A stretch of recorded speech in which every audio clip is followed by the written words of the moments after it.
Mari kita terus membangun roh kita, supaya kita makin peka, supaya kita makin sensitif. Dan mari kita membangun iman kita, supaya kita percaya apa yang dinyatakan di dalam kitab suci. Apa yang dikatakan Kristus lebih dari apa yang dikatakan gereja.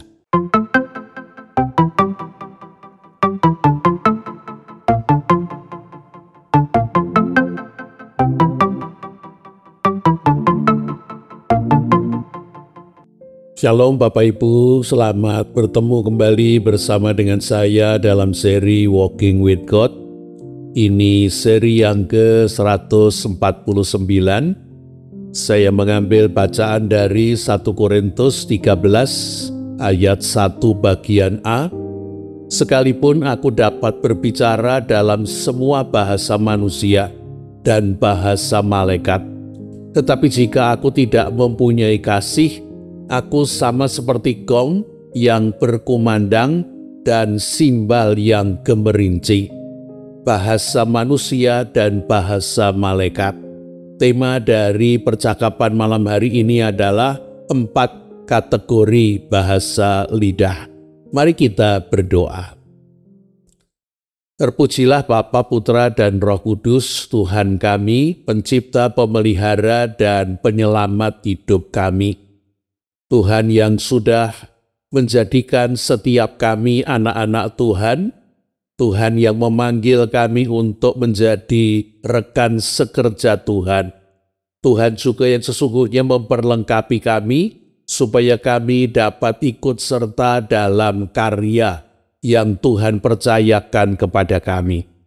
Tolonglah kami apabila sekali lagi kami akan belajar firman Tuhan. Bukakanlah hati pikiran kami, jadikan hati pikiran kami seperti tanah yang subur bagi benih firman Tuhan. Tolonglah alat yang menjadi perantaraan firman, layakkan, kuduskan, dan mampukanlah ia, supaya ia dapat berkata-kata seturut dengan kehendak Tuhan, tetapi juga agar kata-katanya dapat kami ikuti dan kami mengerti. Mari Tuhan berfirmanlah, oleh karena kami bersedia untuk mendengarkannya. Di dalam nama Tuhan Yesus Kristus, Tuhan kami yang hidup, kami berdoa, kami memohon. Terima kasih. Amin. 4 kategori bahasa lidah. Apa yang akan saya ungkapkan dalam percakapan pada saat ini sesungguhnya merupakan apa yang dituliskan oleh pendeta John Piperry dalam bukunya Datang Mendekat, terbitan tahun 2006, yang dalam bahasa Indonesia diterbitkan oleh Gospel Press Batam. Bagi kita yang asing dengan karunia berbahasa lidah, membaca surat Rasul Paulus 1 Korintus 12 maupun 1 Korintus 14 tentang karunia-karunia supranatural adikodrati, khususnya bagian karunia berbahasa lidah, dapat menimbulkan salah pengertian. Misalnya, pemahaman bahwa bahasa lidah sudah berhenti dan tidak berlaku untuk gereja pada masa kini, ataupun memahami bahwa karunia bahasa lidah hanya terdiri dari 2 kategori, berbicara dalam bahasa-bahasa dunia yang dikenal oleh manusia dan berbicara dalam bahasa malaikat, bahasa surgawi, seperti yang saya bacakan dari 1 Korintus 13 ayat yang pertama tadi. John Piperry dalam buku Datang Mendekat membicarakan tentang karunia bahasa lidah ternyata dalam 4 kategori. 2 kategori yang pertama adalah untuk pelayanan publik, untuk melayani seseorang maupun sekelompok orang, dan 2 kategori berikutnya adalah untuk doa, untuk berdoa pribadi. Mari kita lihat 2 kategori yang pertama, bahasa lidah untuk pelayanan publik, untuk pelayanan publik. Di dalam 1 Korintus 14 ayat 22a dituliskan, "Karena itu karunia bahasa lidah adalah tanda bukan untuk orang yang beriman, tetapi untuk orang yang tidak beriman." Kalau diteruskan, sedangkan karunia bernubuat adalah tanda bukan untuk orang tidak beriman, tetapi untuk orang yang beriman. Karunia berbahasa lidah yang pertama adalah berkata-kata dalam bahasa-bahasa di bumi yang belum pernah dipelajari oleh orang yang mengucapkannya. Jadi, orang yang sedang berkarunia berbahasa lidah sadar ia mengucapkan kata-kata, ia mengucapkan perkataan, ia mengucapkan kalimat, ia berbahasa. Tetapi karena dia tidak pernah mempelajari bahasa tersebut menjadi asing baginya. Ia tidak mengerti arti dari makna apa yang dikatakannya itu. Itulah yang terjadi pada hari Pentakosta pada waktu Roh Kudus turun. Para rasul yang mayoritas adalah orang-orang Galilea tiba-tiba berbicara dalam bahasa-bahasa yang belum pernah mereka pelajari. Itu adalah bahasa-bahasa dari bangsa-bangsa, suku-suku bangsa yang tinggal di sekitar daerah negeri Israel. Pada waktu itu di Yerusalem penuh dengan orang-orang Yahudi, para peziarah yang datang dari luar daerah Israel. Mereka yang tinggal di luar negeri Israel, tinggal di tengah-tengah bangsa, suku bangsa yang memakai bahasa yang bukan bahasa Ibrani atau bahasa orang-orang Israel. Mereka tiba-tiba mendengar para rasul berbicara dalam bahasa daerah mereka sendiri. Itulah yang terjadi. Kalau kita mengikuti di dalam Kisah Rasul pasal yang kedua, ayat 7 sampai dengan 17 dituliskan demikian. Mereka tercengang-cengang dan heran, lalu berkata, "Bukankah mereka semua yang berbicara itu orang Galilea? Bagaimana mungkin kita masing-masing mendengar mereka berbicara dalam bahasa kita sendiri, yaitu bahasa tempat kita dilahirkan?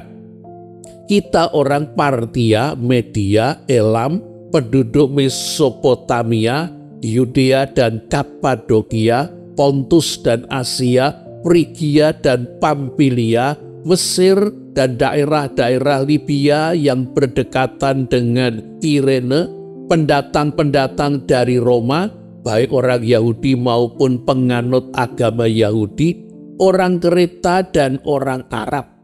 Kita mendengar mereka berbicara dalam bahasa kita sendiri tentang perbuatan-perbuatan besar yang dilakukan Allah." Jadi orang-orang Yahudi yang berasal dari luar negeri mendengar para rasul yang adalah orang-orang Galilea berbicara dalam bahasa mereka, bahasa yang dipakai di tempat di mana mereka tinggal, bahkan mungkin di tempat mereka dilahirkan. Bagaimana perasaan dan pengalaman kita berbicara dalam bahasa daerah kita atau berbicara dalam bahasa ibu kita?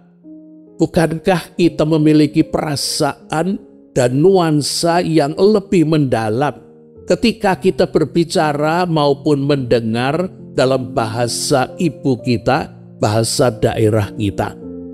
Mungkin Bapak Ibu saudara-saudari mengalami ketika kita berada di luar negeri, di suatu tempat wisata tertentu, tiba-tiba kita mendengar ada yang berbicara dalam bahasa Indonesia atau bahasa Jawa. Oh, pasti hal itu menarik perhatian kita. Kita segera merasa dekat dengan mereka yang mengucapkan kata-kata yang sangat kita kenal, baik dalam bahasa Indonesia maupun bahasa Jawa. Mereka adalah saudara setanah air kita. Padahal kita belum pernah bertemu maupun mengenal mereka. Biasanya kemudian akan segera berkenalan, bertanya jawab, dari mana, apakah hanya wisata atau sesungguhnya tinggal di tempat itu, dan walaupun itu hanya pengalaman sejenak, menjadi sebuah selingan yang menyenangkan. Berbicara dengan saudara yang berasal dari satu tempat yang sama, negeri kita, daerah kita, dengan bahasa kita sendiri.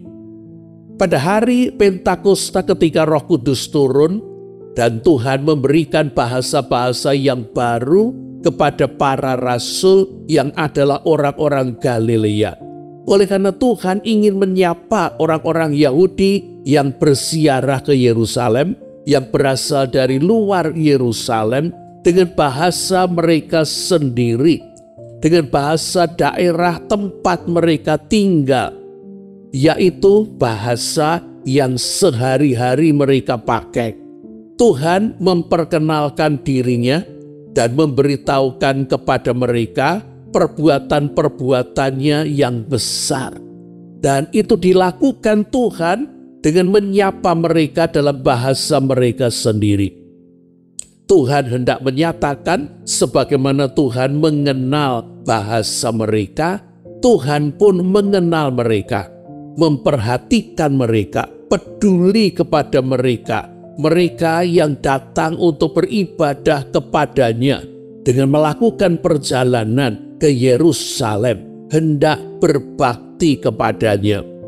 Tuhan menyapa mereka dengan bahasa mereka sendiri. Tuhan hendak memberitahukan, Ia bukan hanya mengenal mereka, Ia peduli dan mengasihi mereka. Ia memiliki rencana untuk hidup dan masa depan mereka. Oleh karena itu, Tuhan memanggil mereka untuk menjadi murid-muridnya. Di dalam buku Datang Mendekat, John Bevere memberikan kesaksian tentang karunia berbahasa lidah kategori yang pertama ini, yaitu berbicara dalam bahasa dunia yang tidak pernah dipelajari sebelumnya. Seorang ibu pendoa syafaat, dia mengikuti ibadah John Bevere dengan ketetapan hati hendak mendoakan selama John berkhotbah. Dan ia berdoa dengan suara pelan dan ternyata ia berbahasa lidah. Dan sesudah ibadah itu selesai, seorang bapak yang duduk persis di depannya ternyata mendengar ia berdoa dalam bahasa lidah. Lalu bapak itu berkata kepada si ibu, ibu mengucapkan dalam bahasa Perancis dengan aksen yang sempurna. Dan si ibu itu dengan terkejut berkata, saya tidak pernah belajar bahasa Perancis dan saya tidak menguasai bahasa Perancis. Lalu si bapak itu ganti terkejut dan berkata, saya adalah guru bahasa Perancis. Anda berdoa untuk pria itu dalam bahasa Perancis yang sempurna dengan aksen yang bagus. Lalu pria itu kemudian dalam khotbahnya juga menyuruh membuka Alkitab dan membaca ayat, ternyata persis yang Anda katakan di dalam doa Anda. Apa yang terjadi ini? Seorang ibu berdoa dan ternyata berkata-kata dalam bahasa Perancis menyentuh si bapak guru bahasa Perancis ini. Oleh karena apa yang dikhotbahkan John Bevere, ternyata sebelumnya si perempuan ini sudah menyebutnya dalam doanya dalam bahasa Perancis yang sempurna. Mungkin jikalau si ibu pendoa ini mengucapkan kata-kata dalam bahasa lain yang bukan bahasa Perancis, si bapak ini tidak tersentuh, bahkan mungkin malah merasa terganggu konsentrasinya ketika mengikuti khotbah. Tetapi oleh karena wanita ini mengucapkan dalam bahasa Perancis, dan si bapak ini sebagai seorang guru bahasa Perancis, ia pasti senang dengan bahasa Perancis, sehingga ia mendengarkan dan ia menjadi kagum dan menikmati oleh karena Bahasa Prancis yang dipakai oleh si ibu itu sempurna. Dan Bapak ini seperti mendengar khotbah dari John Biberi diterjemahkan ke dalam bahasa Prancis. Bahasa yang paling ia sukai, bahasa yang paling ia kuasai. Tuhan menyapa dirinya dan itu membuatnya tersentuh. Karunia berbahasa lidah kategori yang pertama ini berbicara atau lebih tepat mengatakan kata-kata dalam bahasa-bahasa lain di dunia yang tidak dikenal oleh yang mengucapkannya, tetapi dikenal oleh mereka yang mendengarnya.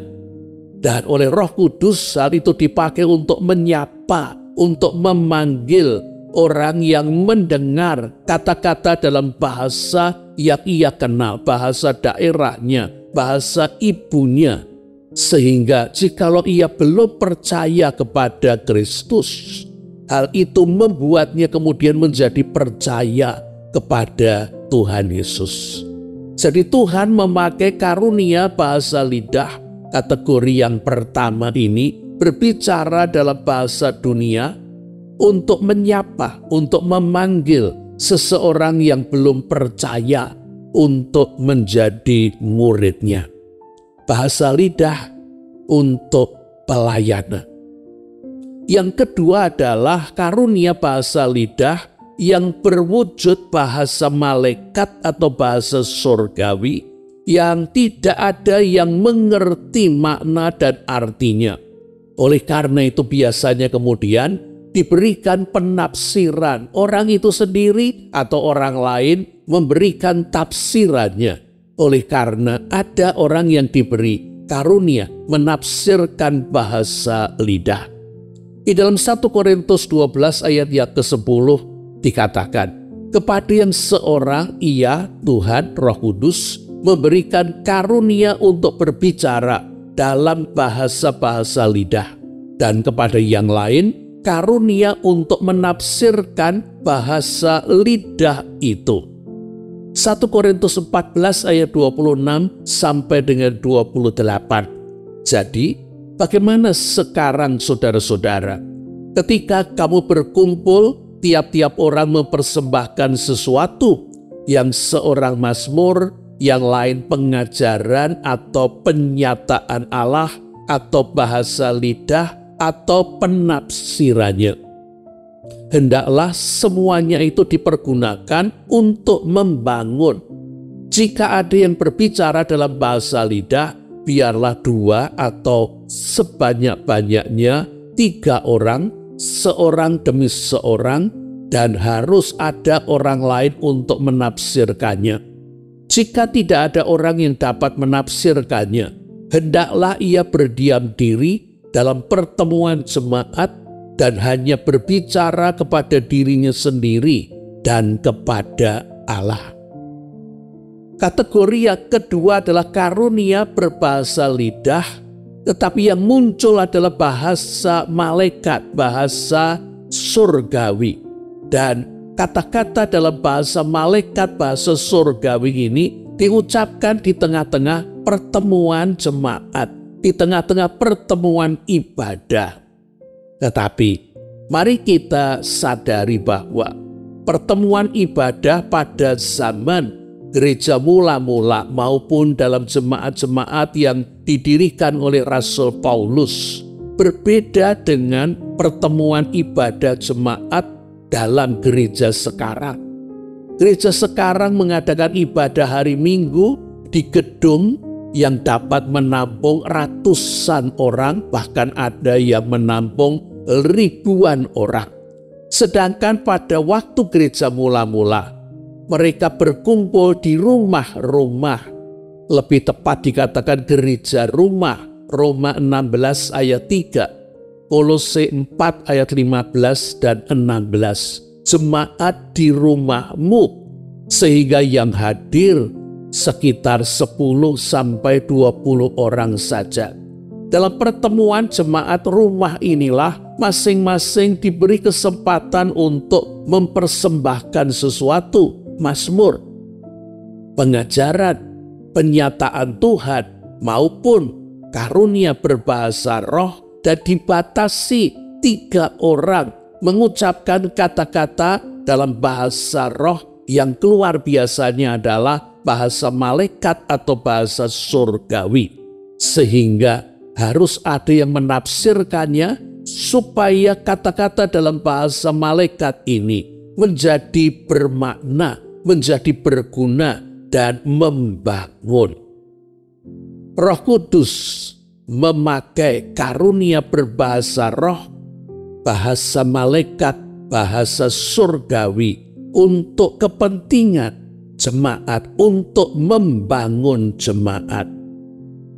Jikalau karunia berbahasa roh dalam bahasa dunia lebih ditujukan untuk orang-orang yang belum percaya, tanda untuk orang tidak beriman. Karunia kategori yang kedua berbahasa lidah dalam wujud bahasa malaikat atau bahasa surgawi untuk membangun jemaat. Kelompok yang kedua adalah karunia berbahasa lidah untuk doa pribadi. Di dalam 1 Korintus 14 ayat 14 dan 15 dikatakan, "Sebab jika aku berdoa dalam bahasa lidah, rohkulah yang berdoa, tetapi akal budiku tidak menghasilkan apa-apa. Jadi apa yang harus kuperbuat? Aku akan berdoa dengan rohku, tetapi aku akan berdoa juga dengan akal budiku. Aku akan menyanyi pujian dengan rohku, tetapi aku akan menyanyikan pujian dengan akal budiku." Bahasa lidah seringkali bukan hanya kata-kata. Bahasa lidah seringkali juga muncul dalam bentuk nyanyian. Inilah yang dimaksudkan oleh Rasul Paulus. Kategori yang ketiga, karunia bahasa lidah untuk doa pribadi. Rasul Paulus menyebut kategori yang ketiga ini, karunia berbahasa lidah untuk berdoa, untuk berbicara kepada Allah, bukan seperti 2 kategori yang pertama untuk melayani, baik untuk melayani seorang yang belum percaya dalam bahasa dunia maupun untuk melayani jemaat, biasanya dalam bahasa malaikat surgawi yang harus ditafsirkan. Di dalam 1 Korintus 14 ayat yang kedua, Rasul Paulus menulis, "Siapa yang berbicara dalam bahasa lidah tidak berbicara kepada manusia tetapi kepada Allah, sebab tidak ada seorang pun yang mengerti. Oleh roh ia mengucapkan hal-hal yang rahasia." Yang dimaksudkan pasti karunia berbahasa lidah yang muncul adalah bahasa malaikat atau bahasa surgawi. Dia, orang yang berkarunia berbahasa lidah dalam bahasa malaikat atau surgawi, tidak berbicara dengan manusia, tetapi berbicara dengan Allah. Dan Allah memahami apa yang merupakan kata-kata bahasa malaikat atau bahasa surgawi. Jikalau seseorang mengucapkan kata-kata, walaupun ia sadar mulutnya mengucapkan kata-kata, tetapi kata-kata yang diucapkannya itu tidak dipahami maknanya, lalu apa gunanya? Dikatakan dalam 1 Korintus 14 ayat yang kedua tadi, oleh roh ia mengucapkan hal-hal yang rahasia. Kadang-kadang Tuhan memberikan pengertian apa yang sesungguhnya ingin Tuhan ungkapkan melalui karunia berbahasa roh dalam bahasa malaikat atau surgawi tersebut. Tetapi jikalau tidak, berdoa dalam bahasa malaikat sesungguhnya membangun diri orang itu sendiri. Dalam sebuah kesempatan ketika ada seorang mahasiswa yang minta untuk dilepaskan dari ilmu yang bukan dari Tuhan, lalu bertiga dengan 2 orang teman kami mendoakan. Selama doa itu berlangsung, saya yang baru pertama kali mengikuti peristiwa acara pengusiran dan pemutusan Saya hanya berdoa dalam bahasa lidah. Kedua teman saya di sebelah kanan saya, yang satu selalu mengerti, lalu bertanya, "Apa yang kamu lakukan? Kamu pergi ke pantai. Apa yang kamu lakukan itu di tempat-tempat yang lain?" Lalu teman saya paling ujung yang melakukan pematahan, pemutusan hubungan, dan pengusiran. Dan itu terjadi beberapa kali. Ia ditanya, "Mengapa begini, mengapa begitu?" Dan teman yang di sebelah sana melakukan pengusiran. Dan sesungguhnya dalam hati muncul perasaan, saya kok tidak tahu apa-apa. Saya hanya berdoa dalam bahasa lidah. Ketika doa itu selesai dan mahasiswa yang kami doakan itu kemudian mengatakan kepada kami apa yang tidak pernah saya mengerti, dia menunjuk kepada saya, "Dari tanganmu keluar semacam aliran listrik, itu masuk ke badanku dan menuju kepada kedua orang temanmu. Karena itu mereka bisa mengerti apa yang terjadi dengan masa laluku." Dan mereka kemudian melakukan pemutusan hubungan dengan guru-guru maupun menyingkirkan ilmu yang aku pelajari. Hanya berdoa dalam bahasa roh jikalau tidak ada gunanya, untuk apa diberikan Tuhan kepada umatnya? Berdoa dalam bahasa roh bahkan ketika yang muncul adalah bahasa malaikat, bahasa surgawi, membangun diri orang itu sendiri. Seperti mungkin mobil yang akinya sedang dicas, diisi ulang. Kita mendapatkan kekuatan, kesegaran karena kita terhubung langsung dengan Tuhan. Bahkan berdoa dalam bahasa lidah tidak dapat dimengerti oleh roh-roh jahat, tidak dapat disadap. Tuhan memberikan bahasa doa khusus kepada anak-anaknya supaya kita bisa berdoa dengan lebih dekat, dengan lebih intim. Dan hal ini berkaitan dengan perintah Tuhan supaya kita juga membangun iman kita, membangun diri kita, membangun roh kita. Di dalam Yudas ayat yang ke-20 dituliskan, "Namun kamu saudara-saudara yang terkasih, dengan membangun dirimu di atas dasar imanmu yang paling suci dan berdoa dalam Roh Kudus." Tuhan memanggil supaya kita membangun iman kita, supaya kita mengembangkan roh kita. Dan itu dilakukan salah satunya adalah dengan berdoa dalam Roh Kudus, berdoa dalam karunia berbahasa lidah.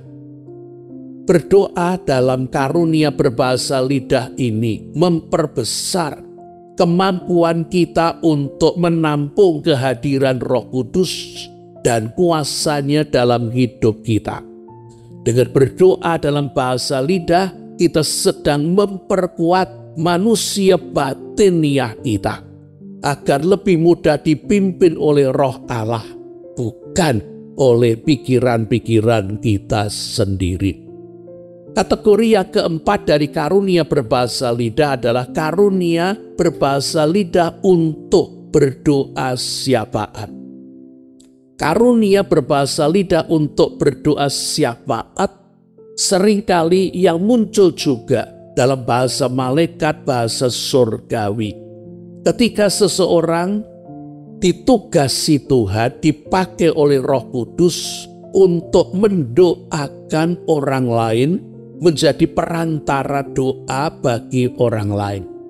Di dalam Roma 8 ayat 26 sampai dengan 27 dituliskan demikian. Demikian juga Roh membantu kita dalam kelemahan kita.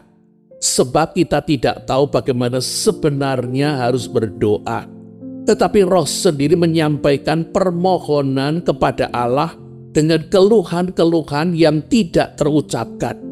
Allah yang menyelidiki hati nurani mengetahui maksud Roh itu, bahwa Ia sesuai dengan kehendak Allah memohon untuk orang-orang kudus. Roh Kudus mendoakan kita. Dan Roh Kudus mendoakan kita dengan memakai anak-anak Tuhan yang lain. Bahkan kita sendiri kadang-kadang tidak tahu apa yang sesungguhnya kita butuhkan. Kita tidak tahu apa yang sesungguhnya harus kita lakukan.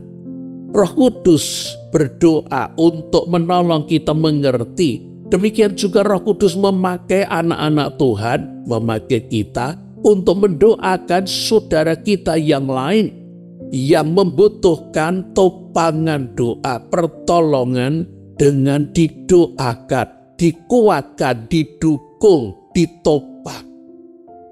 Di dalam 1 Korintus 14 ayat yang kedua tadi kita sudah membaca, siapa yang berbicara dalam bahasa lidah tidak berbicara kepada manusia tetapi kepada Allah. Sebab tidak ada seorang pun yang mengerti.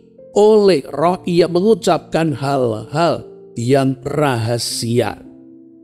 Dalam bahasa Yunani kata rahasia itu adalah mysterion. Dan secara umum mysterion ini berarti menyiratkan pengetahuan yang tersembunyi, kebenaran yang diwahyukan.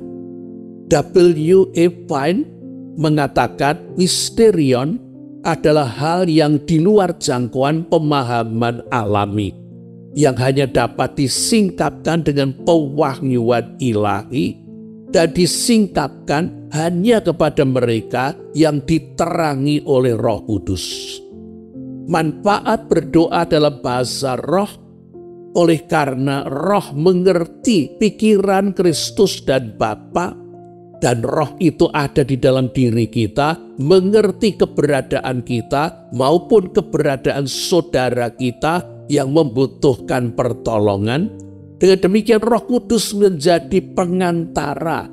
Roh Kudus menghubungkan antara kita dengan Kristus dan Bapa, membuat kita mengerti pikiran Kristus dan Bapa, maupun menghubungkan saudara kita yang sedang membutuhkan pertolongan dengan dukungan dari saudara-saudara dengan yang lain, dengan terkait, dengan terhubung, dengan dalam saluran Tuhan.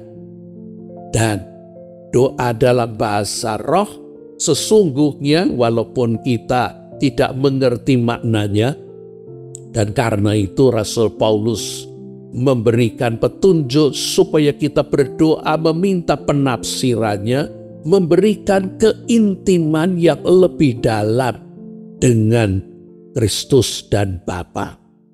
Di dalam buku John Bevere diberikan sebuah pengalaman tentang seorang ibu, masih jadi gadis lah. Oleh karena dia ada di asrama, dia terdorong untuk berdoa. Dan dia berdoa dan dalam penglihatannya dia melihat seorang bapak Cina. Peristiwa ini terjadi di Australia. Seorang bapak Cina sedang ada di lantai dan tangannya membuat gerakan-gerakan melingkar seperti orang yang sedang membersihkan lantai. Dan sesudah sekian lama berdoa, dia tergerak untuk menyerukan kata-kata, "Bangunlah, bangunlah, bangunlah." 3 kali ia berseru. Dan sesudah sekian waktu ia berdoa, dia merasakan kedamaian. Dan ia kemudian berhenti. Dan sekian waktu, seorang bapak misionaris dari Selandia Baru datang ke asrama tersebut. Lalu dia berbicara tentang seorang misionaris Cina yang ditahan. Dan ketika diceritakan misionaris Cina itu bisa keluar dari penjara tanpa terdeteksi. Lalu perempuan ini, Esther, mendekati misionaris itu oleh karena dia merasa bapak inilah sepertinya yang ada di dalam doanya untuk bertanya, kejadian itu terjadi tanggal berapa? Dan kepala asrama yang ternyata juga pernah mendoakan seorang misionaris, dia berdoa dengan dia seperti melihat wajahnya, dia juga kemudian ikut bergabung dan kemudian bertanya, ada gambarnya, misionaris yang ditahan itu. Dan ternyata misionaris Cina ini bersama dengan seorang pendeta yang lain, dia diberitahu oleh rekannya, kamu akan segera bebas dari penjara ini. Dan karena meyakini akan segera bebas, pendeta ini melakukan perbuatan baik. Dia ngepel, dia membersihkan lantai-lantai di penjara itu. Dan ketika suatu saat dia sedang bekerja, para tahanan lain dimasukkan ke dalam salnya, kurungannya, dia ternyata tidak dimasukkan. Lalu dia mendengar kata-kata bangunlah, bangunlah, bangunlah. Dan dia segera bangun dan menuju ke pintu. Dan ternyata pintunya tidak terkunci. Dan dia keluar tanpa diketahui para penjaga. Dan di depan penjara sebuah mobil sudah menunggu dia. Dan dia lolos. Lalu Esther dan kepala asrama ini bertanya, kapan kejadian itu terjadi? Dan mereka menemukan waktu yang tepat saat mereka berdoa. Tuhan hendak memakai, Roh Kudus hendak memakai kita ini sebagai tubuh Kristus, saling menopang, saling mendukung. Bahkan ketika seseorang tidak mampu berdoa, mungkin karena beratnya beban dan kesesakan, Tuhan memakai saudaranya di tempat yang lain, bahkan di tempat yang jauh, untuk mendukung, untuk mendoakan, untuk seperti bara api menghangati, menghidupkan kembali imannya. Bapak, Ibu, saudara-saudari, karena itu kita dipanggil untuk membangun manusia batiniah kita. Kita diperintahkan supaya kita ini bertumbuh dan berkembang secara batiniah, secara spiritualitas. Dan hal itu tidak bisa tidak akan sangat bergantung pada iman kita. Dikatakan di dalam Yakobus pasal 1 ayat 6 dan 7, hendaklah ia memintanya dengan iman dan sama sekali jangan bimbang, sebab orang yang bimbang seumpama gelombang laut yang diombang-ambingkan kiat kemari oleh angin. Orang yang demikian janganlah mengira ia akan menerima sesuatu dari Tuhan. Tuhan tidak merespon kebutuhan kita, tetapi Tuhan merespon iman kita. Dan di dalam Lukas 17 ayat 5 sampai dengan 6, ketika murid-muridnya meminta supaya iman mereka ditambahkan, Yesus menjawab bahwa iman sebesar biji sesawi sudah cukup untuk membuat hal-hal besar. Biji sesawi kecil, mungkin paling kecil di antara biji-biji yang lain, tetapi hidup, ada kehidupan di dalamnya. Dari biji sesawi akan tumbuh menjadi tanaman sesawi hingga dikatakan bisa sekitar 1 meter sampai 1,5 meter. Kalaupun kita belum memiliki iman sebesar tanaman sesawi, apakah kita sudah memiliki iman sebesar biji sesawi? Bagaimana kita bisa mendapatkan iman? Roma 10 ayat 17 menegaskan, jadi iman timbul dari pendengaran, dan pendengaran oleh firman Kristus. Apakah kita terus membuat iman kita bertumbuh?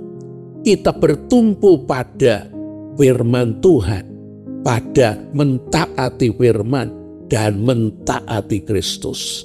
Selain Tuhan merespon iman kita, bukan kebutuhan kita, Tuhan berkomunikasi dengan roh kita, bukan dengan kepala kita. Oleh karena itu kita dipanggil untuk membangun manusia batiniah kita, membangun roh kita. Di dalam surat Ibrani pasal yang ke-5 ayat yang ke-11, di sana dituliskan, tentang hal itu banyak yang harus kami katakan, tetapi sukar untuk dijelaskan, karena kamu telah lamban dalam hal mendengarkan. Lamban dalam hal mendengarkan bukan soal pendengarannya kurang baik, sehingga membutuhkan alat bantu pendengaran, bukan. tetapi karena rohnya, manusia batiniahnya telah mundur, menjadi tidak sensitif terhadap hal-hal rohani. Mereka bukannya sedang membangun, tetapi malahan melakukan hal-hal yang bertentangan dengan membangun.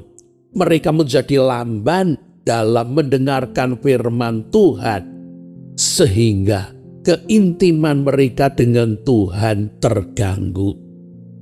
Di dalam Ibrani 5 ayat 14, tetapi makanan keras adalah untuk orang-orang dewasa yang memiliki indera yang terlatih untuk membedakan yang baik dari yang jahat. Indera yang terlatih untuk membedakan yang baik dan yang jahat.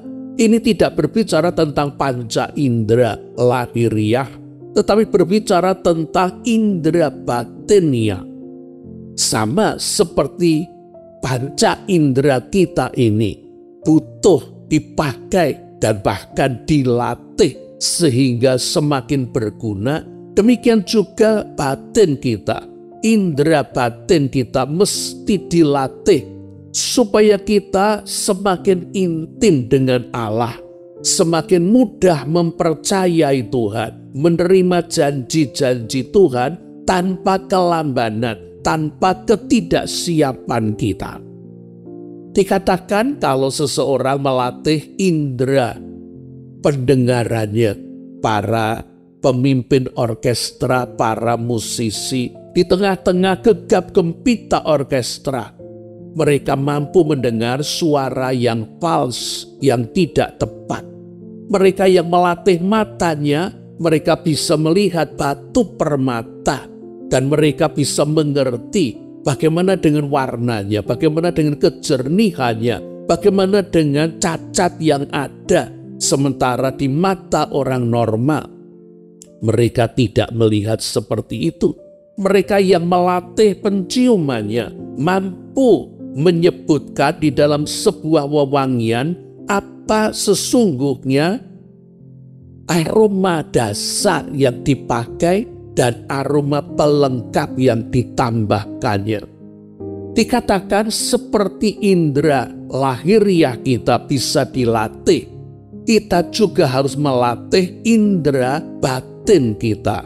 Lukas 1 ayat 20 untuk Yohanes Pembaptis dikatakan, ia semakin besar dan semakin kuat rohnya. Bagaimana kita membangun roh kita? Berdasarkan firman Tuhan dan berdasarkan karunia yang sudah diberikan kepada kita, terutama membangun diri kita, karunia berbahasa lidah. 1 Korintus 14 ayat yang keempat, siapa yang berbicara dengan bahasa lidah, ia membangun dirinya. Yudas 20, namun kamu saudara-saudara yang terkasih, dengan membangun dirimu di atas dasar imanmu yang paling suci dan berdoa dalam Roh Kudus.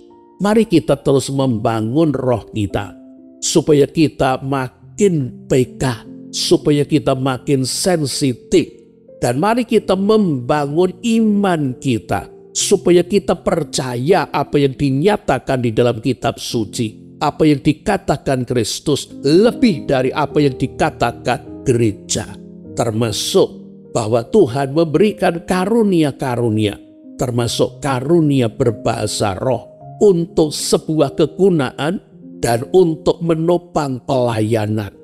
Apakah kita menyambutnya ataukah kita menyia-nyiakannya?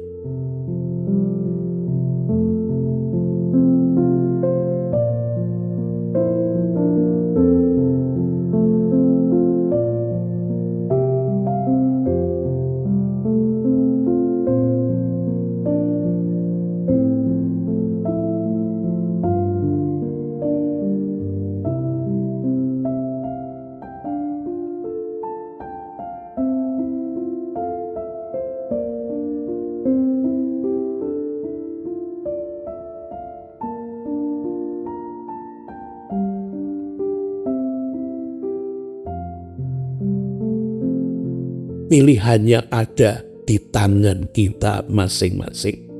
Kiranya Roh Kudus memimpin kita. Kami